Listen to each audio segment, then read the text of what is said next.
আসবো? হ্যাঁ, আসেন। এটা কি হামিদ ভাইয়ের বাসা? জি। আসসালামু আলাইকুম। আরে কি আপনি? কি করছেন? আমি শিহাব।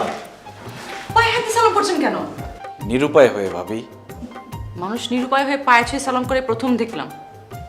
কিছু করার নেই, মায়ের আদেশ। মায়ের আদেশ মানে? মায়ের আদেশ মানে মা আমাকে বলে দিয়েছে আপনার সাথে প্রথম দেখা হলে পা ছুঁয়ে সালাম করতে হবে। আপনার মা আমাকে চেনে? হ্যাঁ, আবার না।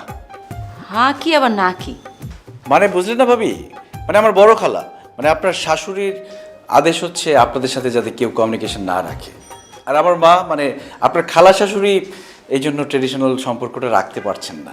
কিন্তু মা হামিদ ভাইকে খুবই পছন্দ করে এবং সবসময় মন থেকে দোয়া করে। সেক্ষেত্রে আপনাকেও পছন্দ করে আমার মা। ও আচ্ছা আচ্ছা। ভাবি, ভাইয়া কেমন আছে? একটু ভাইয়াকে জিজ্ঞেস করেন। কোথায় ভাইয়া? দিদি একটু দেরি হলো, শোনো। ধরো, কি আপনি? ভাবি, উনি হচ্ছে অনেক ভালো মানুষ। ইনফ্যাক্ট মেয়ে মানুষ দেখলে না পা ছুঁয়ে সালাম করে।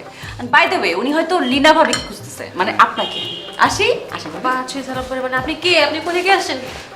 বাসায় কি করে ঢুকলেন? মানে আপনি ভাবি, লীনা ভাবি? হ্যাঁ। তাহলে ও সালাম ভাবি। আমি খবরদার, খবরদার কাছে আসবেন না। ভাবি, আমি শিহাব। কোন শেফ? শিহাব টাঙ্গাইলের, আপনার হাজবেন্ড হামিদ ভাইয়ের খালাতো ভাই আমি। এটা আগে বলবেন না, আমি তো ভয় পেয়ে গেছিলাম। কে নাকি বাসায় ঢুকলো আর বোঝেনি তো এখনকার অবস্থা, না বর্তমান অবস্থা খুব খারাপ। যাই হোক, কিছু মনে করবেন না। এক শর্তে কিছু মনে না করতে রাজি আছি। আমাকে আপনি বলা যাবে না, তুমি করে বলতে হবে।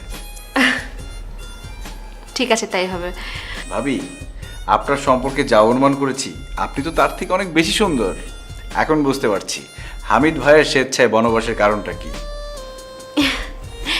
Thank you.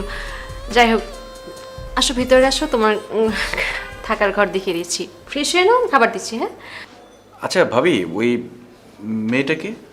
ও আচ্ছা, ও ও পাশের বাসার খুব ভালো মেয়ে। ওর কথা কিছু মনে করো না প্লিজ। না না ভাবি, কিছু মনে করিনি। কেন মনে করবো? আচ্ছা ভিতরে আসো। আচ্ছা